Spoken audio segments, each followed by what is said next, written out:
बिस्मिल्लाहिर्रहमानिर्रहीम। अस्सलाम वालेकुम स्टूडेंट्स, मैं हूं हसान फरीद, आपका physics teacher. Students, last time हम लोगों ने फाइबर ऑप्टिक्स को और उसके प्रिंसिपल को बहुत डिटेल में डिस्कस किया था। स्टूडेंट्स, आज हम डिस्कस करेंगे फाइबर ऑप्टिक्स की कुछ टाइप्स। तो आइए स्टार्ट करते हैं आज का लेक्चर। स्टूडेंट्स, फाइबर ऑप्टिक्स की हमारे पास तीन मेन टाइप्स हैं, जिनमें पहली है single mode step index fibre. दो बातें इसमें नोट करने वाली हैं।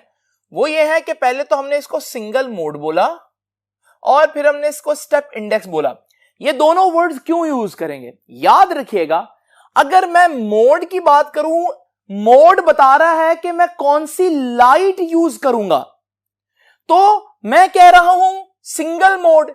इसका मतलब मैं कौन सी लाइट यूज करूंगा, वो लाइट जो मोनोक्रोमैटिक होगी। मोनोक्रोमैटिक मतलब one single colour, pure yellow, pure blue. तो मैं एक से ज्यादा वेवलेंथ नहीं यूज कर सकता। तो मोड का यह मतलब होता है। तो फिर यहां मल्टी मोड का क्या मतलब हुआ कि मैं एक से ज्यादा लाइट यूज करूंगा, जैसे व्हाइट लाइट। क्योंकि जो व्हाइट लाइट है उसमें एक वेवलेंथ नहीं, बल्कि व्हाइट लाइट के अंदर रेड भी है, ब्लू भी है, येलो, ऑरेंज। तो हमारे पास जो मोड है वो बताता है कि आप कौन सी लाइट यूज कर रहे हैं। इसी तरह से यहां पर भी मल्टी मोड है, तो फिर यहां पर कौन सी लाइट हम यूज करेंगे, व्हाइट लाइट। तो ये तो हो गया कि मोड क्या बताएगा स्टूडेंट्स। दूसरा इंपॉर्टेंट बात क्या है, दूसरी इंपॉर्टेंट बात है इंडेक्स। ये स्टेप इंडेक्स का क्या मतलब है, इसको हम जरा थोड़ा सा डिटेल में देखते हैं। स्टूडेंट्स, सबसे पहले तो देखिए, ये हमारे पास जो ऑप्टिकल फाइबर मैं आपको दिखा रहा हूं, ये एक मोनोमोड या single mode step index optical fibre है।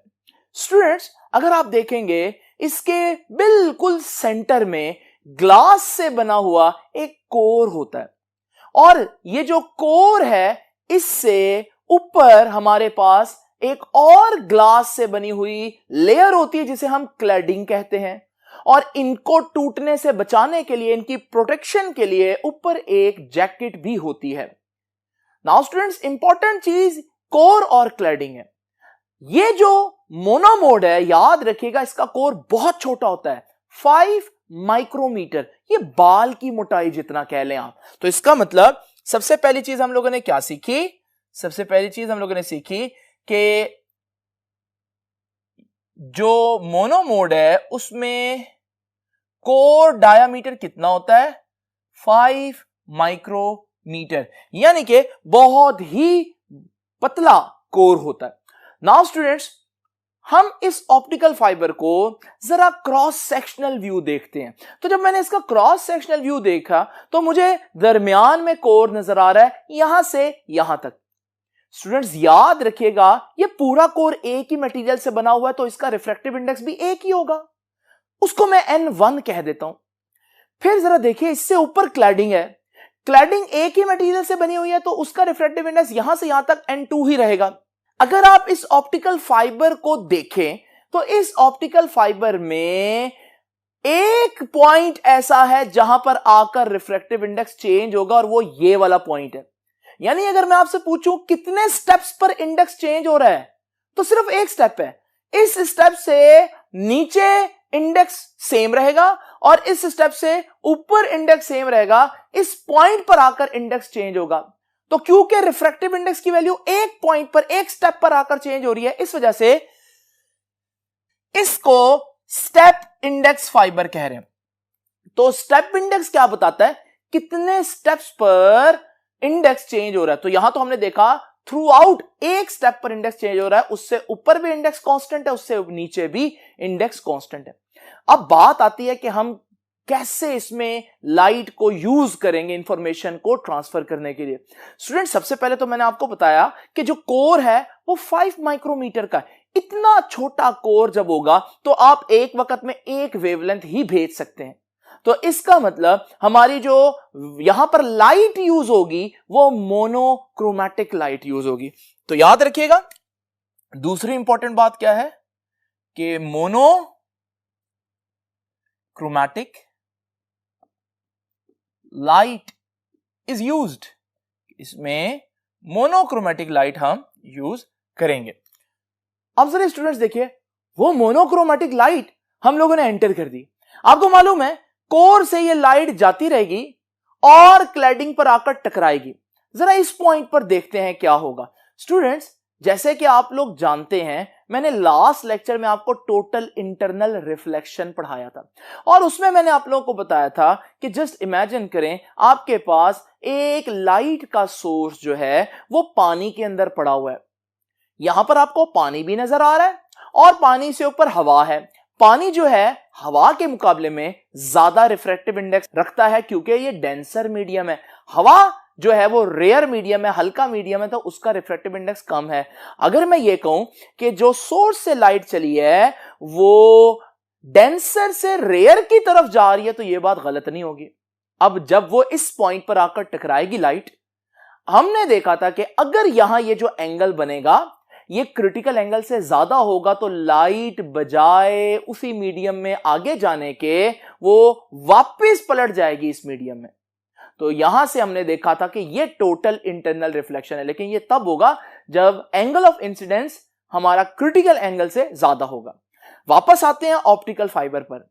बिल्कुल ऐसे ही लाइट मैंने कोर में फेंकी, जब ये कोर में चलते हुए जाएगी इस पॉइंट पर टकराएगी तो आपको मालूम है यहां पर टोटल इंटरनल रिफ्लेक्शन की वजह से वापस उसी एंगल पर पलट जाएगी और फिर जब ये नीचे जाएगी वहां पर ये टोटल इंटरनल रिफ्लेक्शन से पलट जाएगी और फिर आप देखेंगे कि ये लाइट जो है वो इसका मोस्ट ऑफ द पार्ट जो है वो इस फाइबर के अंदर ट्रैप हो जाएगा, तो वो जिगजैग मैनर में इसी के अंदर ही चलती रहेगी।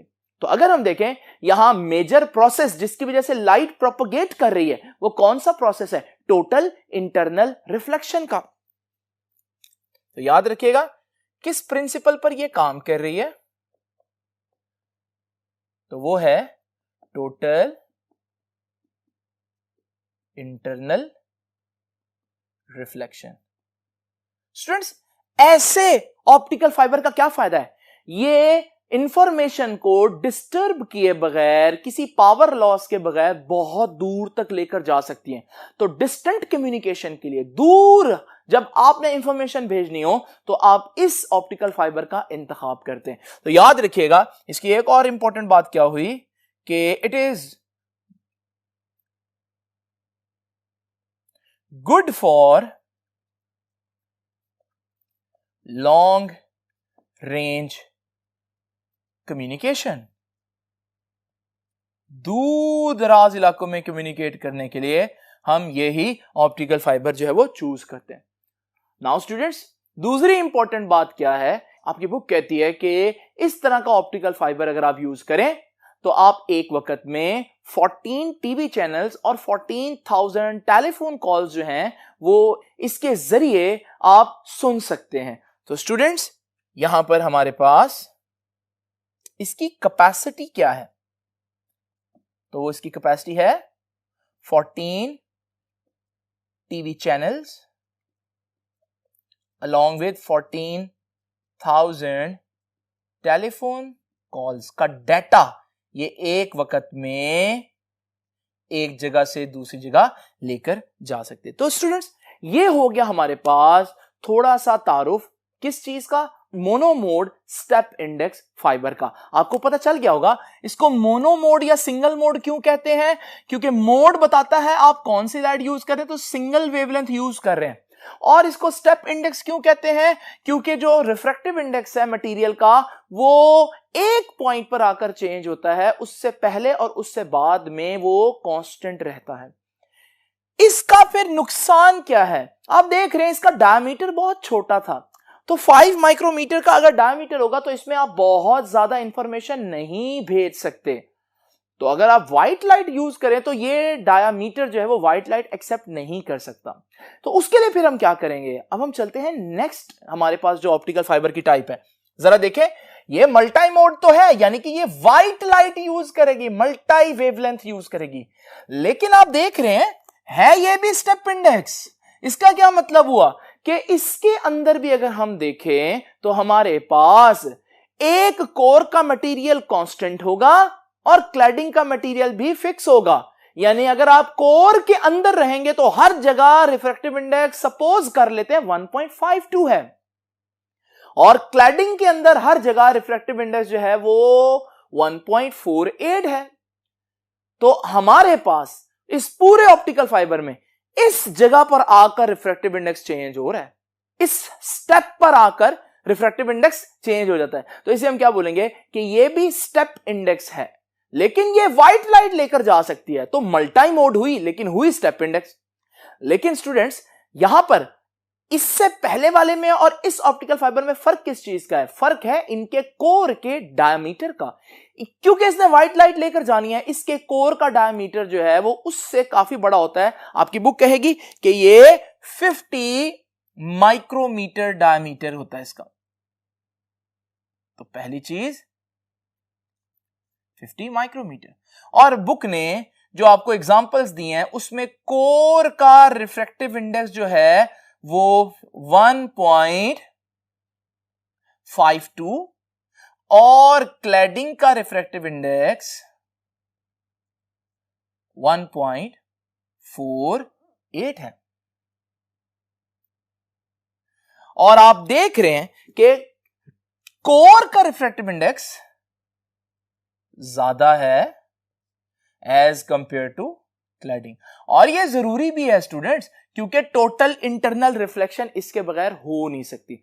नाउ स्टूडेंट्स जरा इमेजिन करें कि अगर हम इस तरह का फाइबर यूज करें तो हम व्हाइट लाइट इल्यूमिनेट करेंगे। यहां पर जब व्हाइट लाइट भेजेंगे तो व्हाइट लाइट जो है वो हर पॉइंट पर टोटल इंटरनल रिफ्लेक्शन करेगी और इसी तरह से जिगजैग मैनर में चलती रहेगी। लेकिन स्टूडेंट्स यहां जो नोट करने वाली बात है ना, वो मैं अब आप लोगों को बताने लगा हूं। लेकिन उससे पहले मैं ये बात लिख दूं कि ये कौन सी लाइट यूज करती है? Uses white light. अब व्हाइट लाइट यूज करने से एक प्रॉब्लम होगा, वो ये होगा कि स्टूडेंट्स आपको मालूम है कि जब ये लाइट इस मीडियम में चलकर आगे जाकर टकराएगी तो डिफरेंट एंगल्स पर डिफरेंट वेवलेंथ रिफ्लेक्ट होंगी, जिसकी वजह से हमारे पास ये व्हाइट लाइट डिफरेंट कलर्स में आप देखेंगे डिस्पर्स होना शुरू हो जाएगी। अगर ये फिर दोबारा एक दफा और रिफ्लेक्ट होती है तो अगली दफा ये और ज्यादा सेपरेट हो जाएंगे, और अगर फिर ये दोबारा करेंगे तो और ज्यादा सेपरेट हो जाएंगे। तो इसका मतलब अगर आप ज्यादा डिस्टेंस तक व्हाइट लाइट का सिग्नल यूज करें तो आप देखेंगे लाइट तो डिस्पर्स हो जाएगी, यानी हमारा सिग्नल फॉल्टी हो जाएगा, सारी इंफॉर्मेशन लॉस्ट हो जाएगी। तो इसका मतलब अगर आप यहां व्हाइट लाइट यूज कर रहे हैं तो एक प्रॉब्लम भी है, और वो क्या है? व्हाइट लाइट डिस्पर्स हो रही है। तो due to dispersion of white light हम इसको लॉन्ग रेंज के तौर पर यूज नहीं करेंगे, सिर्फ शॉर्ट रेंजेस में यूज करेंगे। तो due to dispersion of white light only good for short ranges. तो शॉर्ट रेंजेस के लिए ये बेस्ट है। तो ये तो हो गई हमारे पास दूसरे टाइप की ऑप्टिकल फाइबर। कुछ बातें इसमें बेहतर है लेकिन कुछ इसके ड्रॉबैक्स भी हैं जो मैंने आप लोगों के साथ डिस्कस कर लिए। नाउ स्टूडेंट्स डिस्कस करते हैं लास्ट टाइप का ऑप्टिकल फाइबर, जिसे हम मल्टी मोड कह रहे हैं।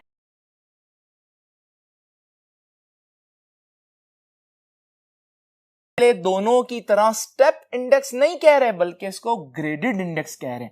अब इसका क्या मतलब होगा स्टूडेंट्स? तो स्टूडेंट्स इस टाइप के ऑप्टिकल फाइबर की कंस्ट्रक्शन कैसी होती है जरा तवज्जो से देखिएगा। हमारे पास इसमें कोर और क्लैडिंग का कॉन्सेप्ट नहीं है, सिर्फ एक ही मटेरियल होता है थ्रू आउट। लेकिन वो मटेरियल में एक बड़ी खास बात होती है कि बिल्कुल मिड में जो लेयर होगी उसका रिफ्रैक्टिव इंडेक्स बहुत ज्यादा होगा, तो उसके साथ वाली लेयर का रिफ्रैक्टिव इंडेक्स थोड़ा सा कम होगा, फिर उसके साथ वाली लेयर का रिफ्रैक्टिव इंडेक्स और कम होगा, फिर उसके साथ वाली लेयर का रिफ्रैक्टिव इंडेक्स और कम होगा। इसी तरह से आप देखेंगे कि ग्रेजुअली हर स्टेप के ऊपर रिफ्रैक्टिव इंडेक्स कम होता जाएगा। इस वजह से इसे हम ग्रेडेड इंडेक्स बोलते हैं, क्योंकि ग्रेजुअली हर स्टेप पर इसका इंडेक्स कम हो रहा है। तो सबसे इंपॉर्टेंट बात क्या हुई इसमें और बाकियों में, सबसे इंपॉर्टेंट फर्क क्या हुआ कि इसमें मिड से, सेंटर से बाउंड्री तक जो रिफ्रैक्टिव इंडेक्स है वो ग्रेजुअली डिक्रीज करता रहता है, आहिस्ता आहिस्ता हर स्टेप पर डिक्रीज करता रहता है। उसका फायदा क्या होगा वो तो देखते हैं, लेकिन यह बात मैं पहले लिख लूं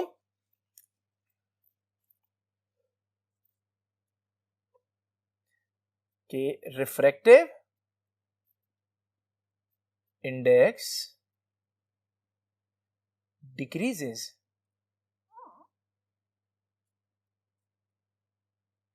decreases from centre to boundary. जैसे जैसे आप बाउंड्री की तरफ जाते हैं वैसे वैसे हमारे पास इसका रिफ्रैक्टिव इंडेक्स कम होता रहता है, जिसकी वजह से जो पहला और दूसरा हमारे पास फाइबर ऑप्टिक था उसमें आपको कोर और क्लैडिंग के दरमियान वाज़ेह एक बाउंड्री दिखाई दे रही थी कि यहां कोर खत्म हो रहा है और क्लैडिंग शुरू हो रहा है, लेकिन इसमें आपके पास कोर और क्लैडिंग के दरमियान कोई नोटिसेबल बाउंड्री नहीं होगी क्योंकि आहिस्ता आहिस्ता कोर क्लैडिंग में चेंज हो गया ना। तो हमारे पास हम कहेंगे no noticeable boundary between core and cladding. Now students, ये काम कैसे करेगा? आप देख रहे हैं कि यहां पर हमारे पास लाइट जब एंटर होगी तो लाइट जो है, सपोज कर लेते हैं, वैसे तो व्हाइट लाइट हम यूज करेंगे लेकिन मैं एक वेवलेंथ का काम आपको समझाता हूं। सपोज करें मैंने रेड लाइट एंटर की, जैसे ही रेड लाइट पहली लेयर से दूसरी लेयर में जाएगी तो आपको मालूम है रिफ्रैक्शन की वजह से वो थोड़ा बेंड हो जाएगी, लेकिन फिर वो दूसरी से तीसरी लेयर में भी एंटर होगी तो रिफ्रैक्शन की वजह से बेंड हो जाएगी, तीसरी से चौथी में भी बेंड होगी, चौथी से पांचवी में बेंड होगी। इस तरह से वो बेंड होते होते जब वो आखिरी बाउंड्री पर पहुंचेगी तो वहां पर उसका एंगल क्रिटिकल एंगल से बढ़ चुका होगा और फिर हमारे पास वो टोटल इंटरनल रिफ्लेक्शन हो गई और फिर वो वापस हर पॉइंट पर रिफ्रैक्ट होगी और फिर जब दूसरी तरफ बाउंड्री पर पहुंचेगी फिर टोटल इंटरनल रिफ्लेक्शन होगा और आप देखेंगे यहां जिगजैग की बजाय ये बड़ा स्मूथ कर्व की तरह से यहां पर ये मूव करेगी लाइट। तो ये हमारे पास इसका प्रोसीजर है। हर पॉइंट पर रिफ्रैक्शन हो रही है लेकिन बाउंड्री पर टोटल इंटरनल रिफ्लेक्शन हो रही है। ये जो हर पॉइंट पर रिफ्रैक्शन होना है इसे बोलते हैं कॉन्टिन्यूस रिफ्रैक्शन। तो यहां से हम लोगों ने ये देखा कि इसमें हमारे पास जो मेजर प्रिंसिपल है जिसकी वजह से लाइट चलेगी वो क्या है? वो टोटल इंटरनल रिफ्लेक्शन नहीं है, वो कॉन्टिन्यूस रिफ्रैक्शन है। सिर्फ टोटल इंटरनल रिफ्लेक्शन भी होगा लेकिन एजेस पर total internal reflection takes place at boundary। याद रखिएगा अगर आप व्हाइट लाइट यूज कर रहे हैं तो हमारे पास ये लॉन्ग रेंजेस पर काम कर सकती है। तो याद रखिएगा for white light it can be used for long ranges। इसमें हमारे पास लॉन्ग रेंजेस पर व्हाइट लाइट डिस्पर्स हो जाएगी, उसमें नहीं होगी। वजह क्या है? क्योंकि लाइट आहिस्ता आहिस्ता बेंड हो रही है स्टूडेंट। जब मैं लाइट एंटर करूंगा तो वो थोड़ी देर के लिए डिस्पर्स होगी लेकिन फिर जब दोबारा वो बेंड होगी तो वो फिर एक पॉइंट पर फोकस करेगी, फिर वो डिस्पर्स होगी लेकिन फिर एक पॉइंट पर फोकस कर लेगी। तो आप देखेंगे लाइट थोड़ी देर के लिए तो डिस्पर्स होगी लेकिन बाद में वो फिर से एक पॉइंट पर फोकस कर लेगी तो सिग्नल की स्ट्रेंथ वहीं की वहीं रहेगी। तो ये है हमारे पास थर्ड टाइप की ऑप्टिकल फाइबर। हर ऑप्टिकल फाइबर का अपना फायदा और अपना नुकसान है और याद रखिएगा मैंने यहां पर बताया था कि ये टोटल इंटरनल रिफ्लेक्शन पर काम करती है। यहां पर मैं लिखना भूल गया हूं, याद रखिएगा ये भी टोटल इंटरनल रिफ्लेक्शन पर ही काम करती है। इसमें भी टोटल इंटरनल रिफ्लेक्शन होता है बाउंड्री से, लेकिन बाकी हर पॉइंट पर वो क्या करती है, कॉन्टिन्यूअस रिफ्रैक्शन इसका मेजर प्रोसेस है बेसिकली। तो स्टूडेंट्स ये थी हमारे पास कुछ टाइप्स ऑप्टिकल फाइबर की। आपसे मुलाकात होगी अब इंशाल्लाह